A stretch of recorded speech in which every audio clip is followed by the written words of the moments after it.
Resulullah sallallahu aleyhi ve sellem buyurdu ki Ramazan ayının 15'inde Cuma günü kuşluk vaktinde bir sayha yani gökten gelen bir ses olur.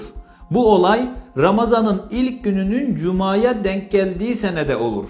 Evet.